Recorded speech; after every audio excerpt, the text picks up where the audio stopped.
It's no surprise these days. The media are a bunch of pathological liars, and everyone knows it thanks to Donald Trump. These days, almost everything we see in the mainstream media is left-wing radical propaganda. If you don't conform to what the radical left wants, they try and immediately target you or silence you. They are a bunch of phony hypocrites. Luka Magnotta has been harassed, lied about, slandered, and defamed for years by the fake news media. Almost everything they say about him is lies and sensationalism. It's truly sickening what the press does to people's lives. We need more of the truth and less of the lies.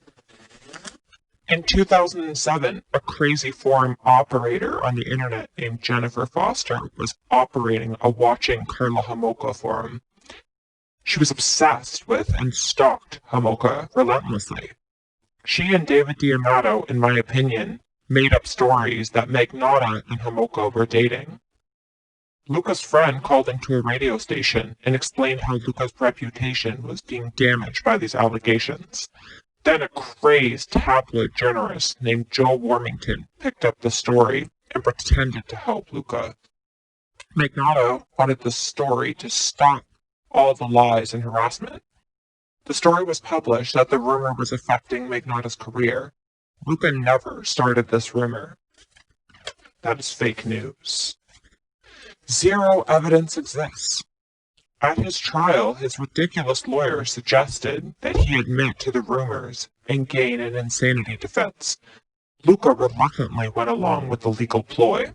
For the record, Luka adamantly denies anything to do with Karla Homolka. Everything related to Karla Homolka was all started by David D'Amato and Jen Foster online. Furthermore, Manny Lopez sent the boxes full of body parts, not Magnotta, so people need to get things correct. Next, Luka never, and I repeat never, had any fake online internet accounts or aliases. That is more fake news. It's impossible to tell who is posting things, unless you are there to witness it with your own eyes. Even at trial, zero evidence existed linking Magnotta to any internet activity. His laptop was wiped practically clean. Even hypothetically, if an IP address was traced, it doesn't prove who was behind the computer at that certain time. It only proves it came from that residence. Zero IP addresses ever were linked back to Magnotta. In fact, a lot were linked back to Hamilton, Ontario, and also David D'Amato in New York City. So when the media falsely accused Luka of having hundreds of aliases and fake internet accounts, where was the proof? There was zero proof. It was just more baseless slander by the corrupt press. Also, the press looked ridiculous because all the same internet accounts linked to Magnotta were still posting long after Luka's arrest. Luka never self-promoted himself. He had modeling photos because it was for his job as a model and a male escort. Also, Luka was never an attention seeker, ever. In fact, he avoided the press at all costs. He auditioned for a few reality programs. It's the insistence of his manager. Big deal. Millions of other people did the same and more. The Kardashians must be really sick.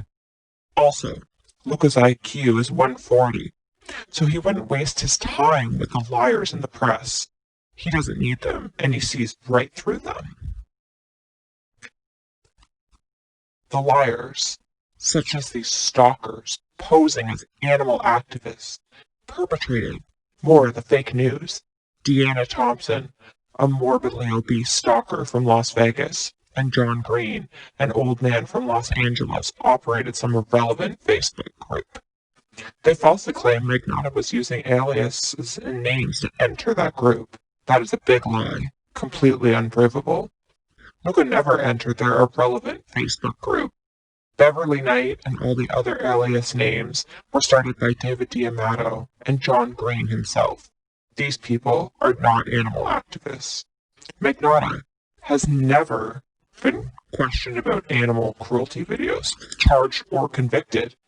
A decade later in 2020, these lonely fools are still drooling and obsessing over Magnotta. The truth is, They have secret crushes on him and will do anything to get his attention, which is evident. They concoct these scripts, then email the press these bogus press releases, and the idiots in the media gobble it all up. Luka doesn't even know who any of these losers are. He wouldn't recognize them if you showed him a picture.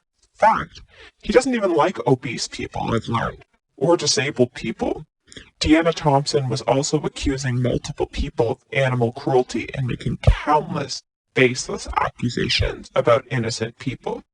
Because Deanna Thompson was harassing and accusing so many innocent people of animal cruelty, someone actually committed suicide, a boy in South Africa named Jamesy. Deanna falsely claimed Luka was Jamesy. Then she claimed Jamesy committed animal murder in the video, and she started harassing Jamesy until he killed himself. Deanna is an extremely lonely, troublemaking idiot who has criminally harassed a lot of people, including a boy named Timmy in Australia, whose mother had a heart attack because of obese Deanna's harassment. She goes by the online name Body Move-In and believes falsely she is able to bully people. But people will not be bullied by her. Somebody might start posting all of her family's information, and we will see how she likes it. She was never interested in animal activism. She had a big crush on Luka and was just obsessed with him. Same with John Green, an idiotic old man from Los Angeles. These two losers stalk and harass people because they are bored and lonely. The media does not check facts. The media, they went blindly along with these idiots and their hoax. It was all fake news. Zero evidence exists linking Magnotta to any animal murder videos. Deanna Thompson and John Green are completely irrelevant to Magnotta's life, or story, or his trial. They did not catch Magnotta, nor do they have any part in anything. They go and do interviews and collect large amounts of money. They are fame seekers. They are lonely and need attention. 10 years later, it's not about animal activism. It's about getting attention and money. They are obsessed with Magnotta, and he does not know them. It's a story, but it's a false story. So when Netflix was desperately trying to find people to speak about Magnotta, they couldn't, so they needed another angle. So they just accepted these lying animal activists and posers, taking the story as a fact, without doing any research or fact-checking. These idiotic animal activist imposters spin a wild story, and Felicity Morris and Mark Lewis gobbled it up fast. Felicity and Mark, the two Netflix producers, rushed this documentary. Don't fuck with cats. It was all lies and fake news. Zero evidence exists linking Magnotta to any cat videos. Magnotta was never using any alias names to enter Facebook groups. It's all impossible to prove who was behind fake accounts, and to this day, all these alias accounts continue to post, proving it was never Luka. So these imposter animal activists look like goofs. Plus, Netflix looks ridiculous for allowing these imposter animal activists to tell their biased spin stories full of lies. Felicity Morris and Mark Lewis, the two producers from Netflix, should be ashamed of themselves for defaming and slandering Magnotta. Everything in that documentary of lies was biased and unprovable. Magnotta's mother has zero contact with Luka, which was Luka's choice. Magnotta has no interactions whatsoever with any of these people. It's all wishful thinking. They use Magnotta to get attention and money, and it's pathetic. Shame on Netflix. Also, these imposter animal activists, they are now trying to do tours and hold seminar conferences to gain even more money. Everyone with a brain sees Magnotta was framed, and the media is just using a weaponized against him. Irrelevant people with no connection to him, his case or the story, continue to try and insert themselves into his life. None of Magnotta's friends speak with the press. Luka never dated or associated with these idiotic, attention-seeking transsexuals. They are liars and who are for sale. People need to stop believing what they are force-fed by the fake news press. Get your own brains and actually do research. Animal activists had zero role in Magnotta's arrest. The police rightfully ignored them for years since zero evidence existed. No actions online have ever been linked to Luka. It's all fake news by desperate sad people. I challenge anyone to prove that Luka was behind the aliases on the internet accounts. I guarantee it's impossible. It's all irresponsible speculation. Luka's face was in none of the videos. The media was saying they 99% believed Magnotta was behind certain Facebook accounts.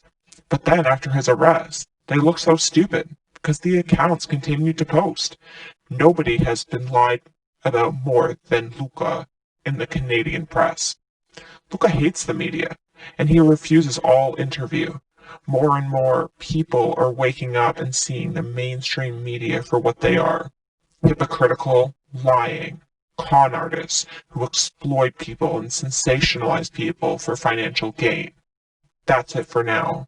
Like, share, and comment if you enjoyed the podcast. More to come, everyone.